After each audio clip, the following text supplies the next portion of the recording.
Labas vakaras. Čia su jumis TV Žiburys pagalba. Forestas Gampas yra pasakęs: gyvenimas kaip saldainių dėžutė. Niekada nežinai, kokį gausi. Taip atsitiko ir į mūsų laidą paskambinusiam mokiniui. Po beveik 12 metų gyvenimo jį nori ištremti pats mylimiausias žmogus – mokykla. Ši istorija privers ne vieną nubraukti ašarą. Einu susitikti su abiturientu ir išgirsti istoriją iš jo. Iš tikrųjų sunku kalbėti šią temą.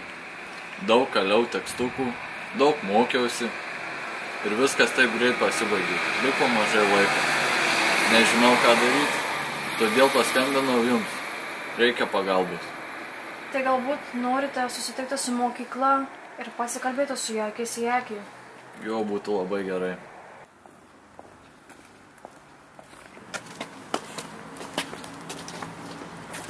Nebūtina.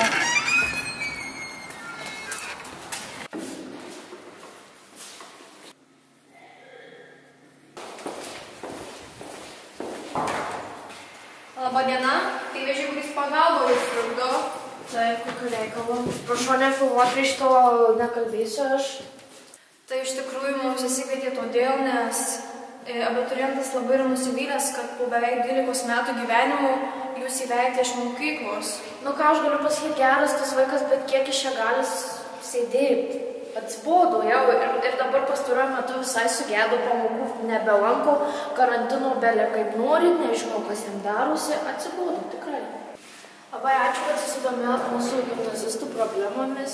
Iki pasimatymo. Mums nesunku, tikiuosi, kad psichologas Semoje geriau viską išsiaiškins. Aš tikiuosi nuoširdžiai, kad taip bus. Žinokite, turiu skubėti. Mano vairuotojas manęs laukia. Labas vakaras, mieli Žiburio TV pagalbos laidos žiūrovai. Nutirpus žiemos sniegui išlindo ir didžiosios mūsų problemos. Kągi daryti, kad ir vilkas būtų sotus, ir avelė būtų sveika, ir visi būtumėt laimingi.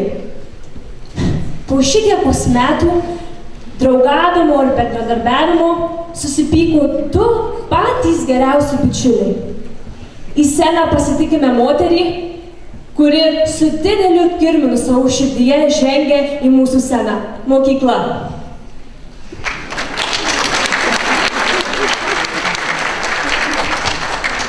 Labas vakaras. Labas vakaras.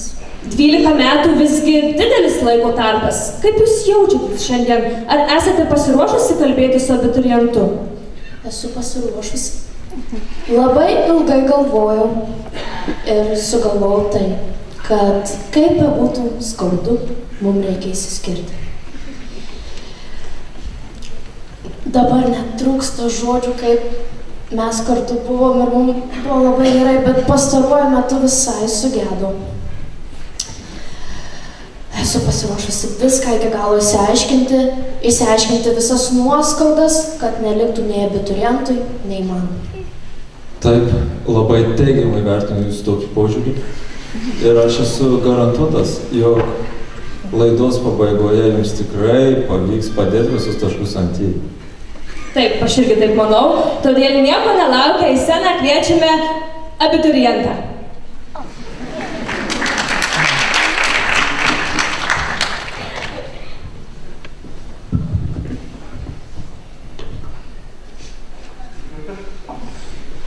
Labas vakaras. Labas vakaras, gerbiamas Tadai. Taigi, turiu jums labai svarbų klausimą. Ar per tuos sunkius, alinančius ir varginančius 12 metų jūs jautėtės laimingas mokykloje? Nu tai, mokykloje buvo smagu. Žinoma, per tuos 12 mokymos metų buvo ir gero, ir blogo, šilto ir šalto, bet paskutiniais metais mokykla labai pradėjo daug iš manęs reikalauti. Priekaištauti dėl to, kad pamokų nelankau, nesistengiu.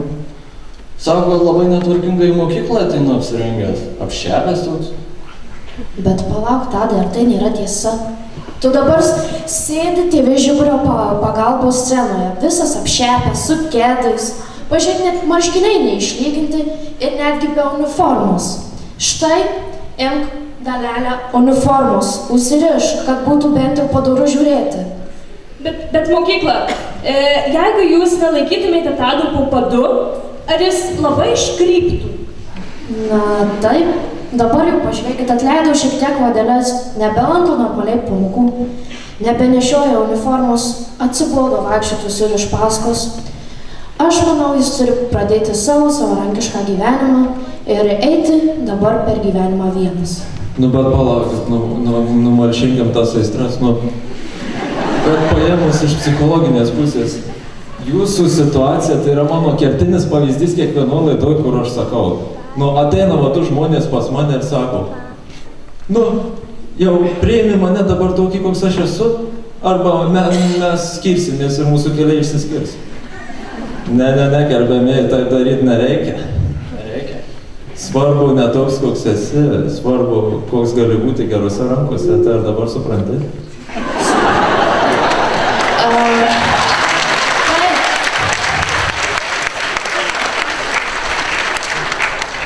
Taip, suprantu, bet supraskite ir mane, kiek aš galiu visur jam vaikščioti iš paskos.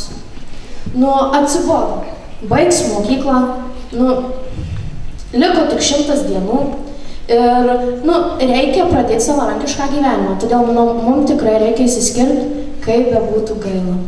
Tadai, ar jūs nesijaučiate kaltas dabar?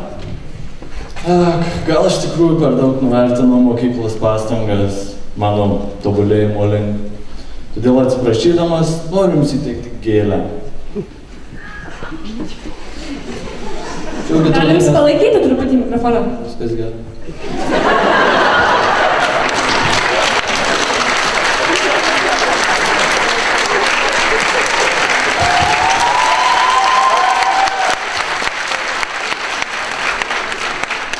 Aš iš tikrųjų nesulaikau džiaugsmų, mane taip ašo.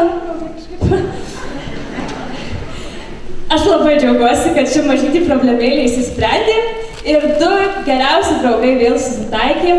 O mūsų laida niekada nieko neišleidžia tuščiomis rankomis, todėl mes nuo visos mūsų laidos norime padovanoti dovanėlę jums, mieli abiturientai. Kad nepaklystumėte laike, dovanojame jums kalendorių. Nepaprastą, ąžuolinį, kad prisimintumėte, jog kiekviena dabarties diena pamatas visam jūsų gyvenimui. O kad teisingai šiuo kalendoriu naudotumėtės, pridedame jums trumpą instrukciją. Pirma, šioje mokykloje jums liko 100 dienų. Tiek čia ir yra vinių. Ateik arčiau. Antra, kiekviena vinis papuošta simbolinės spalvos kaspinėliu. Penktadieniai, kaip viltis, kad vargas greitai baigsis, yra žali. Savaitgaliai, aišku, raudoni. Pirmadieniai dar aiškiau, juodi. Ir 3 trumputės murzinos darbo dienos. Trečia, kasdien pasibaigus pamokoms turite įkalti tos dienos vinį. Jei teks paprakaituoti, mūsų nekaltinkit, kam dabar lengva. Ketvirta, garbę atlikti vinies įkalimo ritualą suteikite tam abiturientui, kuris tą dieną bus labiausiai nusipelnęs. Pavyzdžiui, nepabėgęs ne iš vienos pamokos. Ne abiturientams prie kalendoriaus liestis griežtai draudžiama. Kalendorius darytas su didelė meilė ir nuoširdžiais linkėjimais. Tegu neša jis jums sėkmę. O dabar mes kviečiame 2 atstovus iš abiturientų, kurie įkals pirmąjį vinį. Ateikit, kas nors, nebijokit.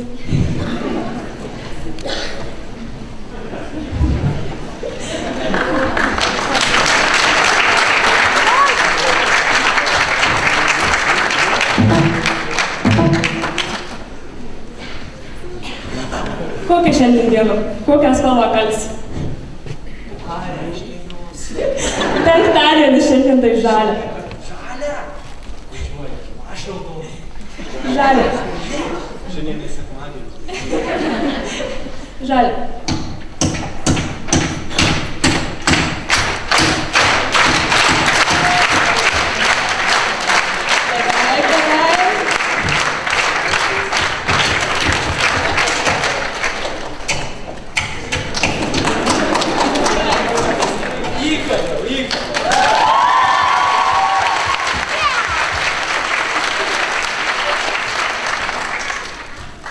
Labai ačiū 11-okams už dovaną ir už pralinksmą.